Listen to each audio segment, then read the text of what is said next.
All right. Today is Wednesday, August 11th. This is a recap for the stock market activities today. Folks, apologies for the absence yesterday, but I'm now back in the game. You know the game? Remember the game? We're back in the game, baby. And not just us. The entire country is back in the game. We have an epidemic of gambling in this country, in casinos, and most importantly, the largest casino in the world, the stock market. And rest assured, if you missed me last night, I got a good one for you tonight. Because in focus, we're going to talk about the CPI number, shall we say the CPI, and we're going to talk about the disaster, the shocking report regarding vaccine efficacy, which crashed the stocks of Moderna and Pfizer. Let's start by the CPI story. And here it is. July consumer prices jumped 5.4%. But core inflation rises less than expected. And of course, this is giving the Federal Reserve, the transitory camp,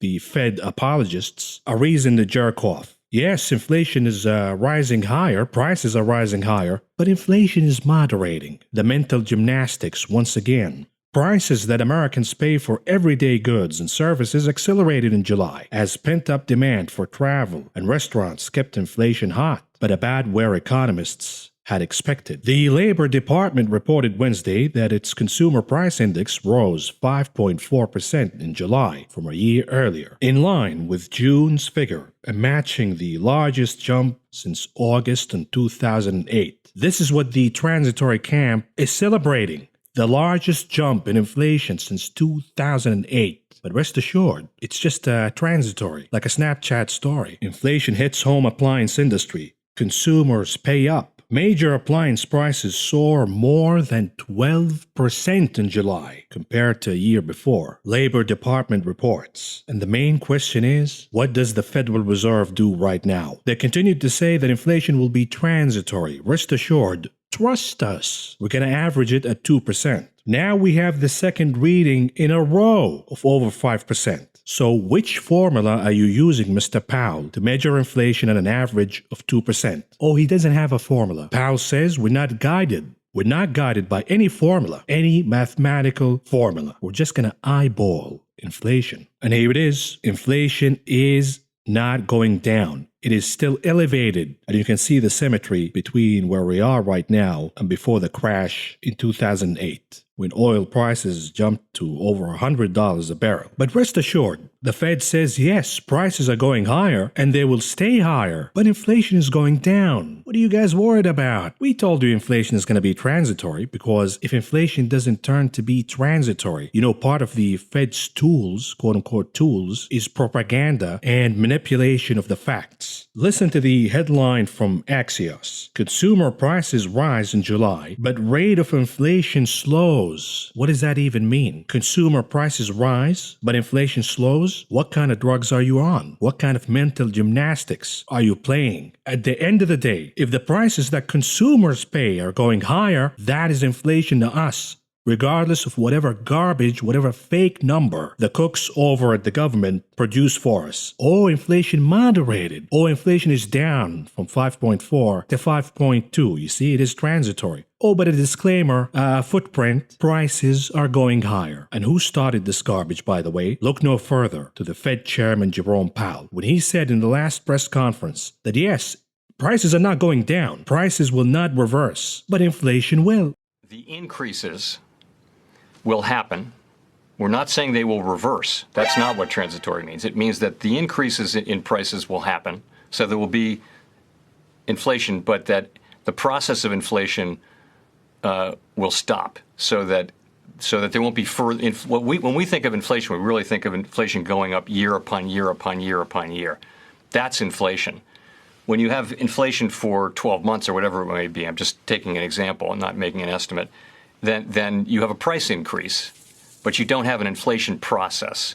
And here comes the propagandists in the media who want to keep pushing the narrative about inflation being transitory, even when the facts come out negating that. The media has lost all credibility. We have a propaganda machine in this country, not free thinking media. And wait till you hear the vaccine story, by the way. Here's an example for the propaganda out of the New York Times. Consumer prices keep climbing as Fed and White House await a cool down. Yeah, when is the cool down happening? Gianna, whatever the hell your name is. A key inflation gauge again climbed 5.4% in July from a year earlier. And by the way, it is up month over month too, not just the base effects. Prices gains are expected to moderate. By who? By who? Your propagandist. The question is, by how much and how quickly? Oh, you think? How much and how quickly? We're already in July, lady. The base effects are over. Here's another disgusting example of the propaganda out of George Calhoun. He says there is no inflation. The June CPI headline was a head fake. I don't see inflation. Is it over here? Is it over there? I don't know anybody named inflation. Garbage. Absolute garbage out of the media. And by the way, for all of you inflation skeptics, you already have no credibility at all. You missed one of the largest inflation surges this country has ever seen, and you are still beating on the same drum that inflation will be transitory. Wait till the sleeping giant arises. Bidding wars erupt for renters as the economy recovers in a hot housing market. The sleeping giant is rents. Forget about used cars. Used cars was the appetizer. The main course will be rents, which are exploding higher across the country. Inflation was hot in July, but this major consumer expense isn't showing up yet.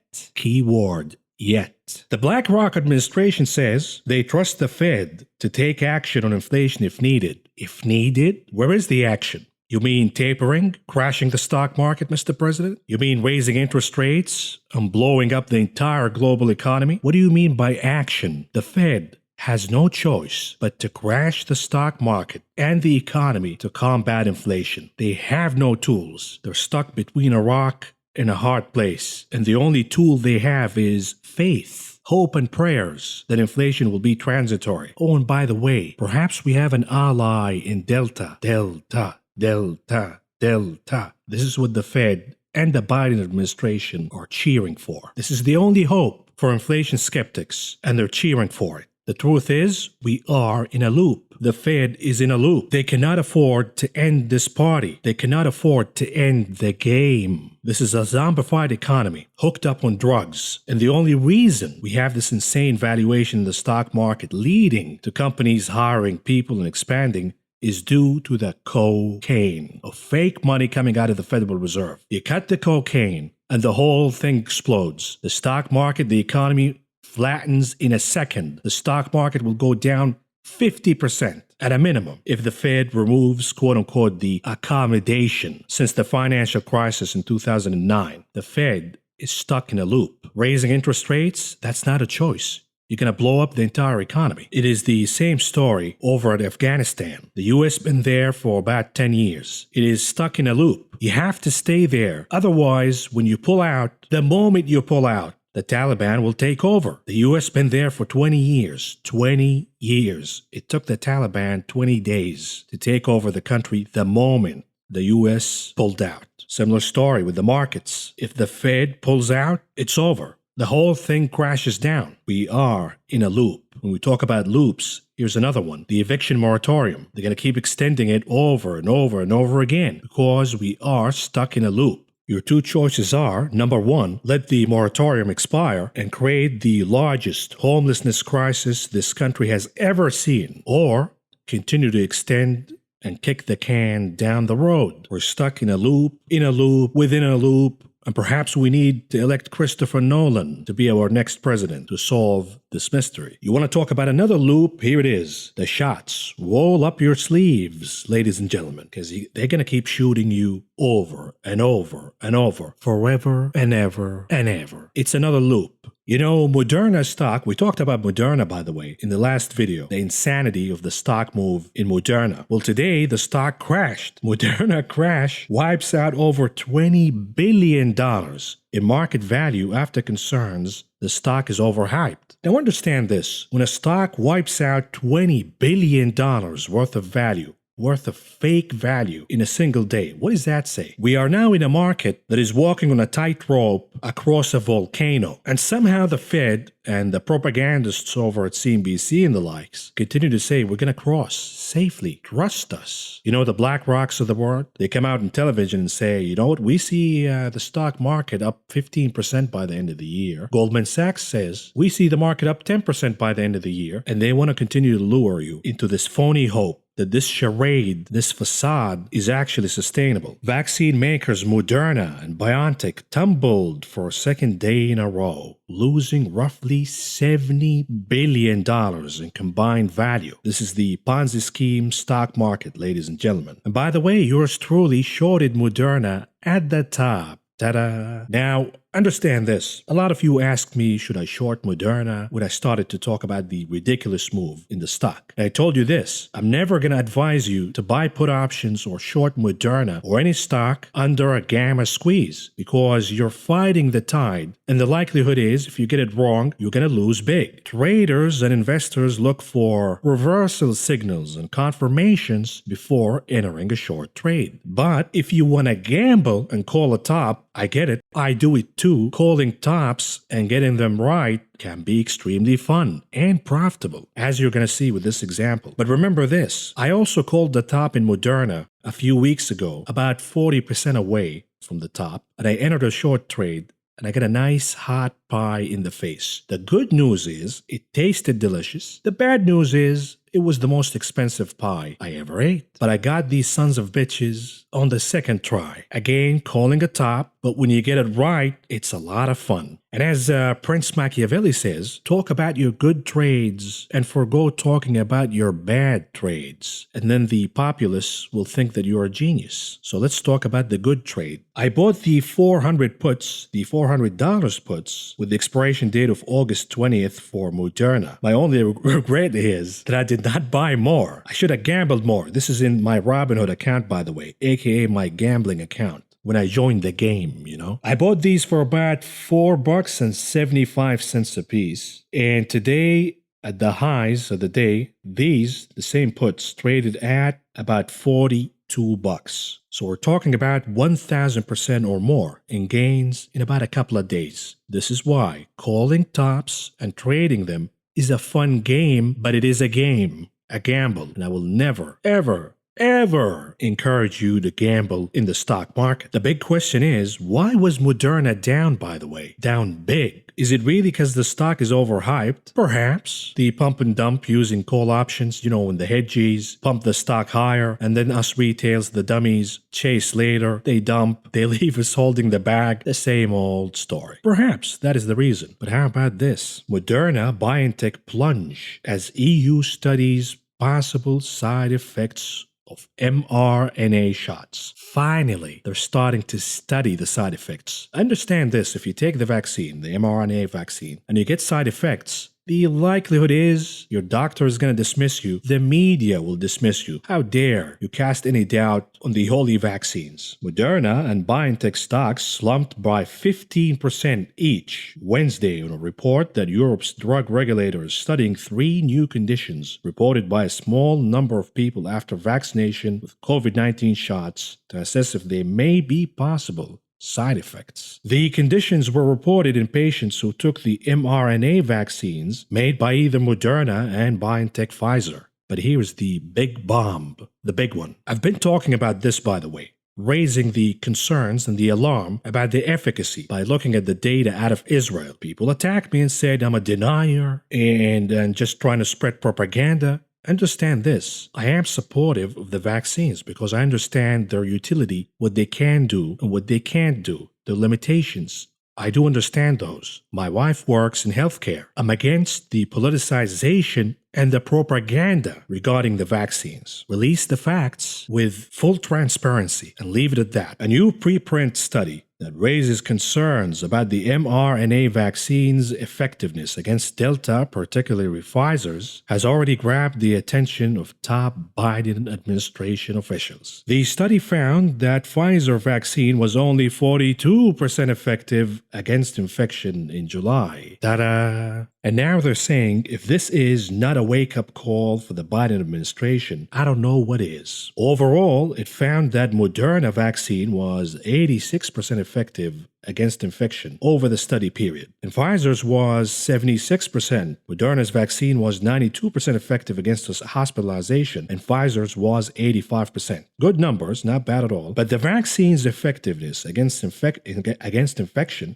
dropped sharply in July when the Delta variant's prevalence in Minnesota had risen to over 70%. Moderna was 76% effective against infection, and Pfizer was only 42% effective. Shocker. The study found similar results in other states. For example, in Florida, the risk of infection in July for people fully vaccinated with Moderna was about 60% lower than for people fully vaccinated with Pfizer. So Moderna is the superior to Pfizer. But regardless, what we know now is that the efficacy goes down significantly. And this is exactly what we said looking at the data out of Israel. And these morons, the propagandists that they are, made fun of that too. Vaccine doubters, they call us. Strange fixation with Israel by the propagandist Aaron Blake. Shame on you. Shame on you. Now we know that the data from Israel was right. Oh, and by the way, if you get infected, both the vaccinated and the unvaccinated have the same viral load, meaning their ability to infect other people is the same. Ta-da! The limitations and the benefits. Make them clear using the facts to people, and people will do the right choice. Stop the politicization and the propaganda. You're injecting people with antibodies. Do you want to go through the fight with the virus, with the antibodies inside you ready to fight, therefore reducing the hospitalization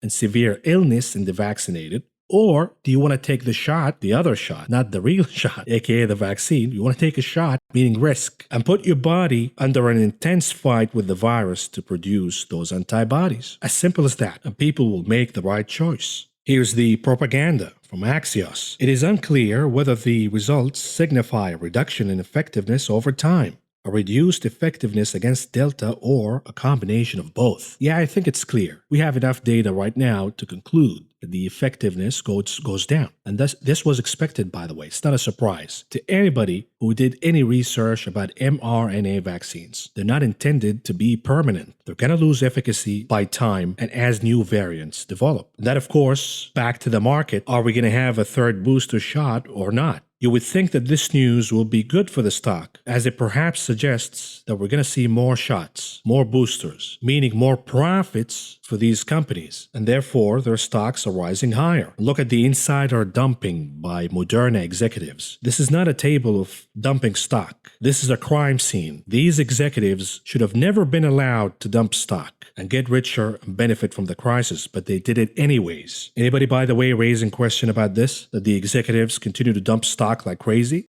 And by the way, here is the cases in the US. This wave is surpassing the first original wave. How could this happen when we have almost 80% of the country vaccinated already? How could this happen? I'll tell you how. It happens because some of the vaccinated are losing efficacy as time goes by. But that will not stop your boss from firing you if you don't get the shot. And we're now seeing the stocks of Pfizer and Moderna trading down, crashing in a single day. What are the other implications of this news on the market in general? Well, Delta fears will come back again, perhaps slowing the rise in Treasury yields, pushing certain stay-at-home stocks higher, and perhaps even add more fuel to the fire in the rally of the US dollar, as foreign investors, specifically in Asia, continue to buy the US currency and bonds. You actually can spot it in the pre-market activities. Watch interest rates overnight. As Asian trading is ongoing, we see yields down and bond prices higher as Asian investors buy. But as the US market opens, yields perk up higher once again. And this is an illustration for the gap in sentiment between Asian investors and American investors.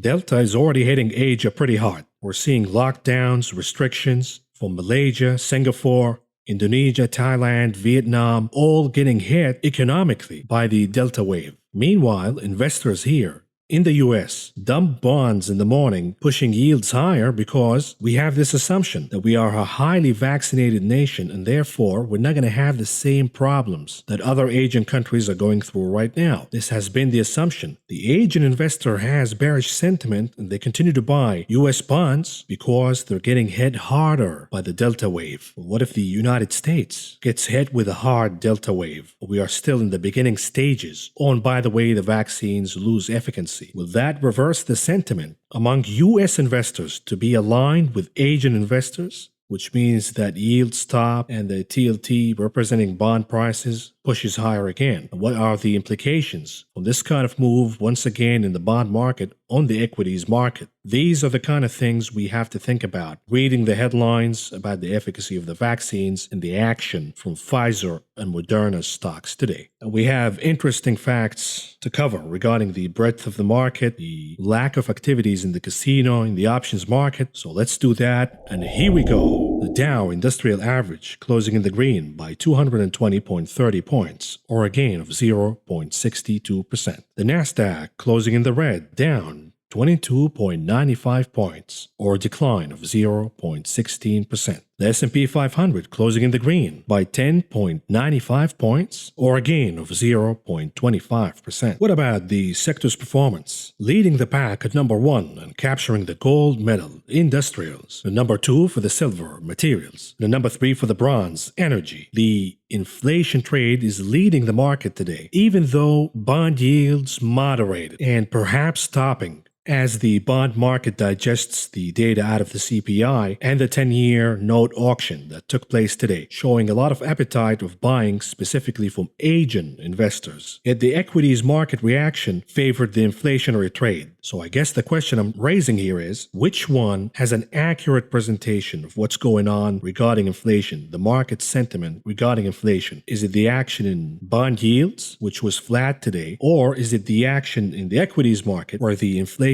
trade was favored? Because you're going to hear from a lot of geniuses now, oh, bond yields are moderating today, and the reason is the CPI is showing that inflation is moderating. Bullshit. The equities market is saying inflation is not moderating and you should be in the inflationary trade. And perhaps bond yields would have traded higher absence of the mechanicals from the 10-year auction, from Asian sentiment, and perhaps yields are not the accurate parameter and the accurate pulse regarding the market's sentiment about inflation. It's a divorce between the action in the equities market and the bond market. It used to be when yields push up higher, the inflation trade followed through and pushed up higher. Financials, industrials, energy, materials, all rising higher. And when yields dropped, the inflationary trade went out of favor. So today we're seeing the gap, the divorce of the correlation between the action in the bond and equities markets. Anyhow, all of this is big boy talk. What are you talking about, the symmetry and the divorce and the correlation between the bond and equities market? Shut up, bro. Just give us the tickers. Give me tickers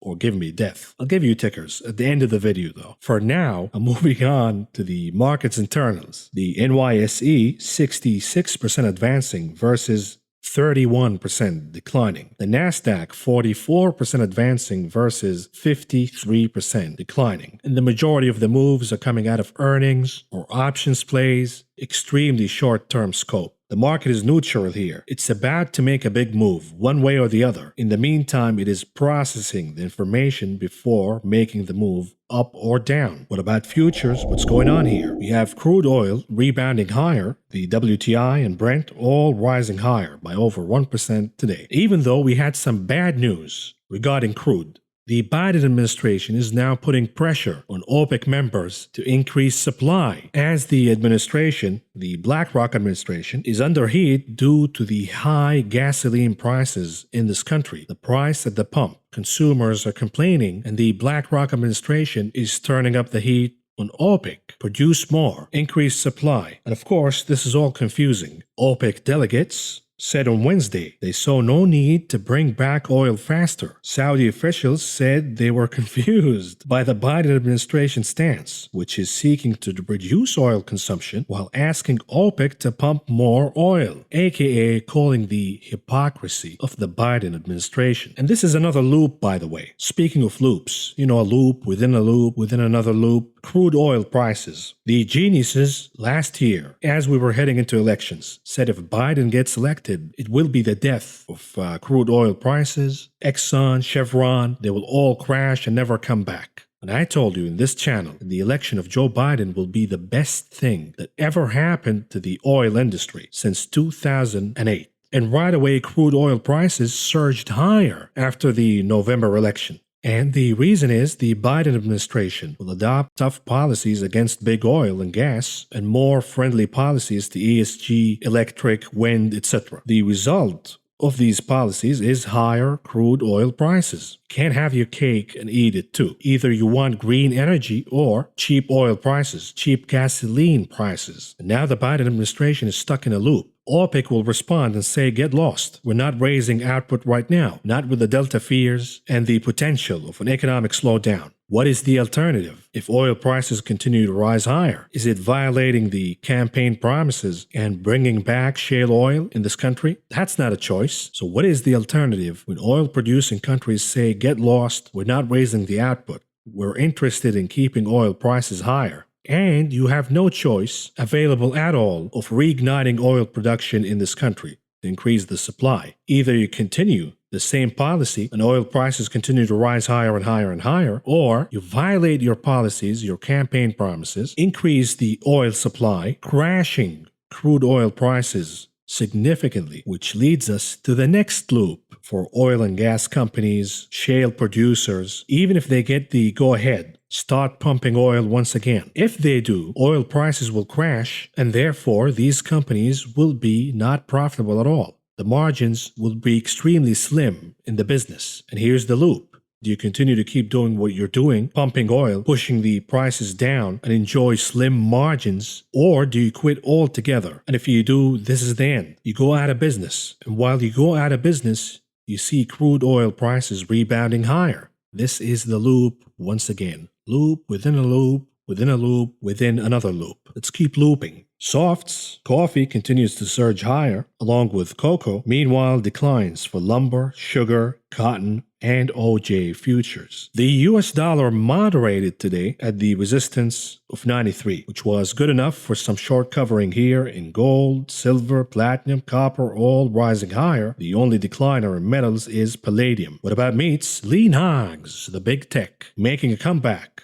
rebounding higher by about 2% or so. Meanwhile, muted activities for live and feeder cattle futures. What about grains? Some losses for soybean meal and oats futures. Modest declines for wheat, rough rice, and soybeans futures. Meanwhile, some nice gains here for corn, canola, and soybean oil futures. In the first quarter of this year, I told you that I'm long lumber, copper, and corn, the axis of inflation. Lumber, copper, corn. But then in May, I shifted the trade to soybeans, specifically soybean oil, oats, coffee, and sugar. And so far, this trade has been outperforming lumber, copper, and corn.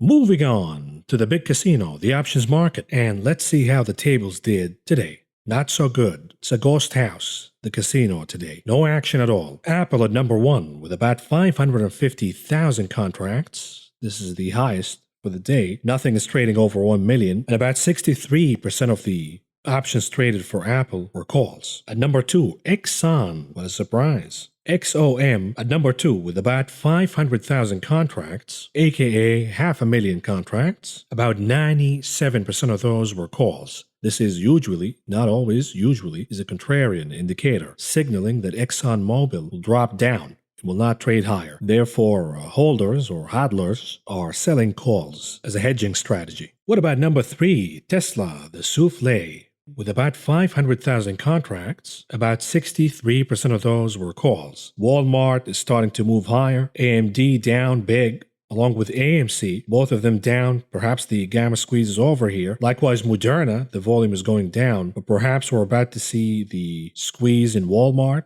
coming? Who knows? What about the unusual trades that took place in the options market today, starting with the ticker MU Micron? We covered the chart for this chart. We covered the chart for this ticker, you dummies. And it looked good from a technical perspective. But the technicals versus the fundamentals won, at least for now. We have news about the shortage in DRAM, which is now projected to last longer than expectations. They're betting for more declines to come for MU by buying the 69 puts with the expiration date of August 27th, with expectations that the name will drop by over 8% by then. They paid about 45 cents apiece to enter this trade. All in all, spending about $500,000 for this trade. What about the trade for the ticker MRNA Moderna? The stock is down big, but somebody's bidding for a rebound. Dead cat bounce, short covering bounce with the expiration of this upcoming Friday. They bought the 430 calls with expectations that the stock will rebound by about 12%. By Friday, they paid about $2 a piece to enter this trade. All in all, spending about $1.6 million. What about the trade for the ticker UPST, Upstarts Holding? The name was up big today, double digits, over 20%. But somebody is calling a top here. Somebody's fishing for a bottom in Moderna. Somebody's fishing for a top in Upstart. They're buying the 160 puts with the expiration date of this upcoming Friday. These are all gambles, by the way. It's a casino after all. You have 2 days for the expiration date, and they are expecting the name to drop by over 6% by then. They paid about $1.25 a piece to enter this trade. All in all, bringing the total to about $900,000. What about the trade for the ticker SANA? For Sana, Biopharma, whatever, they're buying the 25 calls with the expiration date of October 15th. And this is a call that the stock will rally over 19% by then. At a minimum, they paid about $1.40 a piece to enter this trade. All in all, bringing the total to about $900,000. What about the trade for the ticker NVAX Novavax, another vaccine? They're buying the 250 calls, expiration date August 13th. Meaning, you guessed it, this upcoming Friday. Roll them, baby, roll them. It's a casino. The expectations are that Novavax will rally by over 7% by then. They paid about $4 a piece to enter this trade. All in all, spending about $1.6 million. Lastly, what about the trade for the ticker Unity Software? They're making a bullish bid here by buying the 135 calls, expiration date September 17th, with expectations that the name will rally by over 12% by then, and they paid about $2.50 a piece to enter this trade. All in all, spending about $1 million. What about the heat map? What's going on here? The inflationary trade is outperforming, even though yields did not move higher today. At least for today, they've been moving higher, indicating that inflation expectations are rising higher. And therefore, we're seeing financials, industrials, energy, materials all rising higher. And the reopening trade also correlates with the inflation rising higher, no disruption to the reopening whatsoever. Of course, keep in mind the news from the intro of the video regarding the vaccine efficacy. Will that disrupt inflation expectations as we take Delta a little more seriously this time around? We'll see, and this will have an impact on the equities market. It will bring certain sectors of the market in favor and others out of favor. Technology growth underperforming, at least for now. Big cap technology names not performing at all. And we are seeing sharp down days for names like Shopify, Palantir, Trade Desk, even Zoom, Twilio, all of these growth momentum names down for the day. So the bond market says perhaps the CPI is plateauing. This is what the geniuses are saying, not me. But the equities market is saying perhaps the CPI is not peaking. Oh, and by the way, we should be more concerned that at this point, the month of July, and we're still reading over 5% inflation year over year, casting a lot of doubt on the transitory nature of this inflation claimed by the Fed. We talked about Pfizer and Moderna down big, dragging the healthcare sector down. The main question is, can you trust this theme, or is it a one-day wonder? Can we stick with the inflation trade right now? Financials, industrials, energy, and materials. Or are we going to yo-yo back and forth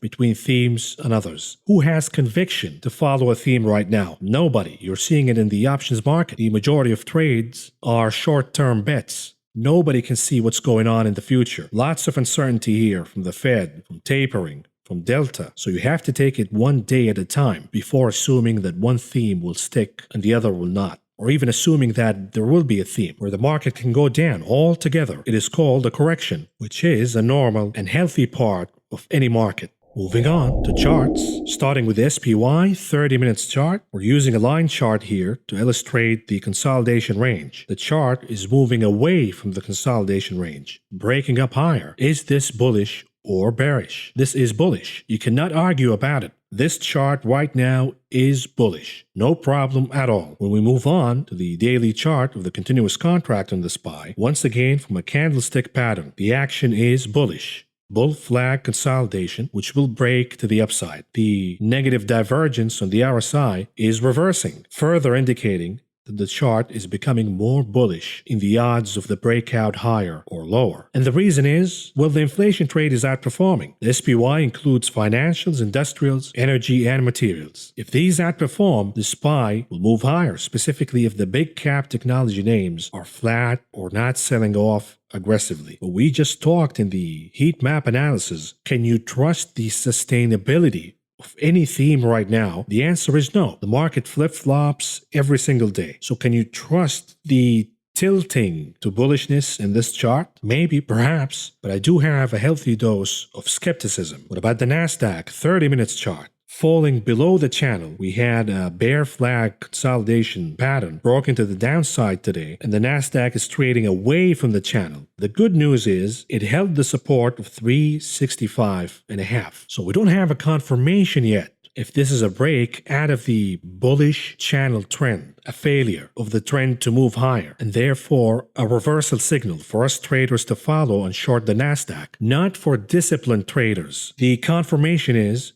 closing below 365.5. Absent of that, we don't have a confirmation that this is a definite break out of the trading channel. We need confirmation, which could be here as soon as tomorrow, by the way. We have the PPI coming out. Perhaps the PPI will signal more inflation, more alarming than the CPI. If that is the case, then the assumption is yields will continue to pop higher. Of course, still muffed by the appetite of buying from Asian investors of US bonds, but still higher yields will push the Nasdaq down. This is a daily chart of the continuous contract on the Nasdaq. Now this doesn't look anything like the SPY. The S&P 500, you could make a bullish case here that the breakout is coming higher. However, in the Nasdaq, the chart remains negative. The bears have the advantage in the direction of the breakout out of the consolidation that has been going on for days and days in the Nasdaq and in the market in general. We have a semi-double top formation, but the chart has not violated the support of 15,000 yet. Keyword, yet. The negative divergence in the RSI persists, unlike the SPY, and therefore between the SPY and the Nasdaq, I'll go with the SPY. But perhaps even better than the SPY is the IWM 30 minutes chart. It was a battle where the chart was attempting to break above 223 over and over and over again. And I said then, perhaps the chart needs to be pulled down or pushed down as a spring coil, gathering energy and support for a rebound higher once and for all, breaking above the 223, turning it back to support from resistance. And this is exactly what happened. So the IWM showing more strength than the SPY and the Nasdaq. And the reason is the market, the equities market that is telling a story that inflation is rising higher. And you have to be with the inflation story. It's not going to be transitory. And the Fed is late, but for now, it keeps the inflationary trade in favor. This is what the equities market from the IWM indicator is telling me. On the other hand, the bond market is telling a different story. Yields are moderating. The indicator yields moderating, perhaps selling a story that inflation is transitory. And the CPI report we got in the morning is an indicator that inflation is plateauing. Again, which story do you believe? The story out of the equities market favoring the inflation trade and the IWM, the reopening trade, or the story out of the bond market saying that yields are moderating, plateauing as inflation plateaus? Which side do you believe?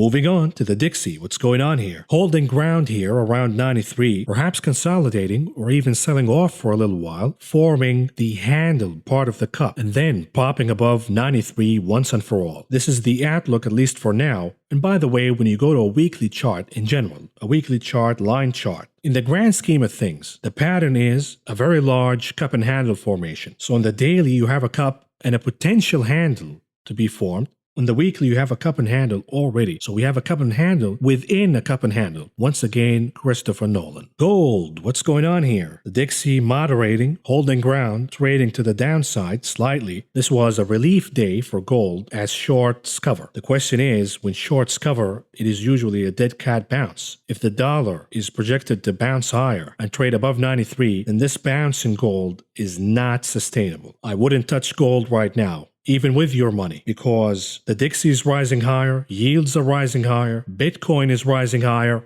At least one of these has to break down to have any sustainability in the bounce in gold. What about yields? What's going on here? We have the double bottom playing out and now facing the resistance at the descending line as predicted in this show, by the way. Yet the main question is, will yields pull back, perhaps retesting the support of 1.28 basis points, or does it have the energy and the momentum to break above the descending line? If that is the case by the end of the week, we still have 2 days before the end of the week. If it happens, it will be a warning signal for the equities market, specifically for the Nasdaq, the growth and momentum names. What about the TLT weekly chart? We have a confirmation on the reversal from weekly chart perspective. Where is the support, you may ask? How about 140? As yields perhaps push all the way to 150, 1.5%, we see the TLT pulling back to 140 as support. What about the VIX? What's going on here? A down day for the volatility index. We're looking at a 4-hour chart. The MACD indicator is signaling weakness. There is no positive crossing here, creating green impressions on the histogram. And the SPY is starting to look a little bullish, looking at the negative divergence on the RSI, for example, being broken. When you align the two, if the VIX flushes down, perhaps closing gap number 1 at around 15, this will be the pop that we will see in the SPY higher. The breakout out of the consolidation range with a confirmation now. And if that is the case, it brings back the good old question. If the VIX saying that the SPY is about to pop higher, at least one theme within the SPY has to outperform. Will it be technology, growth, momentum, or will it be the inflation trade? In my opinion, the inflation trade. But hold your horses. Hold your horses, because remember the efficacy of the mRNA vaccine, and perhaps Delta will slow things down. So what if the stay-at-home names come back in favor? Hold your horses. This is what's confusing right now, the stumbling in the data. But perhaps we can all sober up and find reason in the chart of Apple, the big kahuna, 30 minutes chart. While charts are all over the place, the news all over the place, we're confused. What do we do? What do we do? The chart of Apple is saying nothing. Apple is the market, and the market is Apple. Apple is trading within range, 145 as support and 150 as resistance. Until and unless one of these is broken, we don't have a confirmation one way or the other. So perhaps we should use the Apple indicator for the bulls, for the bears to sober up and wait for the breakout in Apple's chart, up or down. You have the numbers. What about Tesla? 30 minutes chart, still consolidating in a bullish pattern, waiting for more energy to pop above 720. It is showing a lot of resiliency, by the way. Even as yields rise higher, Tesla is holding ground. So the bias is to the upside here. The bias is on the side of bulls. The surprise element is on the side of bears. Therefore, bulls still have the advantage in the souffle's chart. BTC, what's going on here? We are still in an ABC pattern breakout, trading above 42,000 and the next resistance at 50,000. I'm highlighting the RSI indicator, which has a saucer topping formation. Doesn't mean that BTC will go down. It means that perhaps the momentum is running out of gas.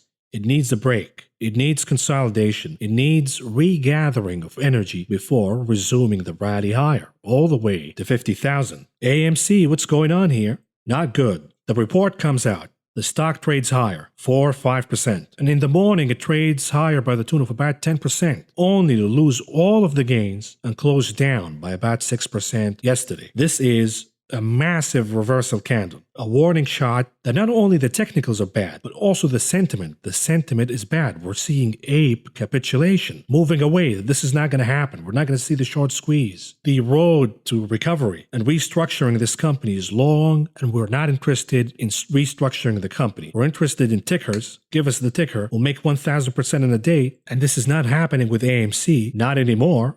And this is causing ape capitulation, moving from diamond hands to paper hands, seeking other opportunities. This is the biggest threat for this chart. When retail traders give up and start selling their shares, 32 is the number to keep by the end of the week. And I think even the apes know that breaking below 32 and closing the week below 32 will be the end. Goodbye. It's going to flush down big. You're going to have 80% of retail traders dumping at the same time. So 32 must be defended by the end of the week for the ape community. What about Moderna? What's going on here? Dropping down big from the top. And it's going to continue to drop even bigger, to go down all the way to the trading channel. And this will be about 65% or so correction from the top. And by the way, I'm being conservative here. There's an analyst from Bank of America, I believe, who published the research saying that Moderna is overpriced and ridiculous, and it will drop by over 75% from the top. Now, how do you spot the top, by the way? There are no guarantees here, but here is the top from a 15 minutes perspective. We had a descending wedge of consolidation, making lower highs and flat lows. This is usually an indicator that there is a force pushing on the head of the chart,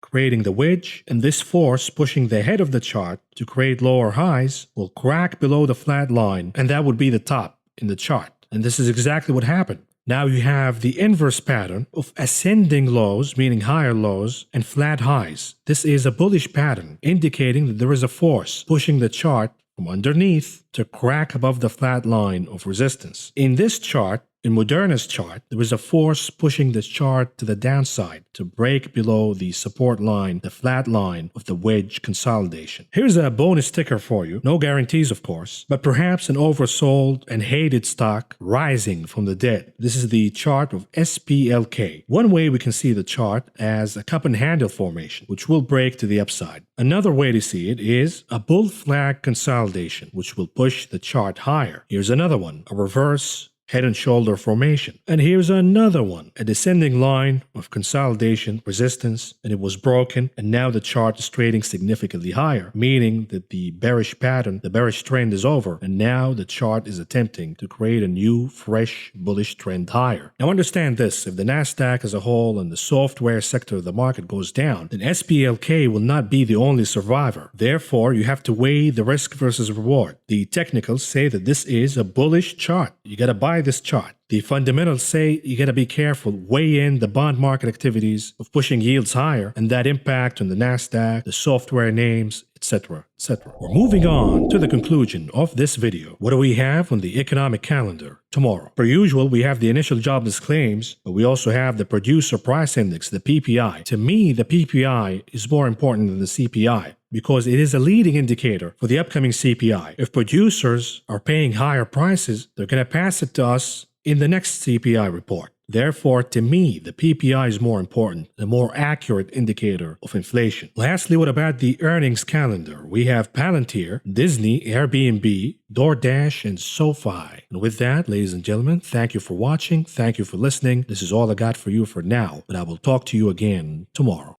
If you found the information presented in this video helpful, please subscribe, press the like button, the notification button, and follow me on social media.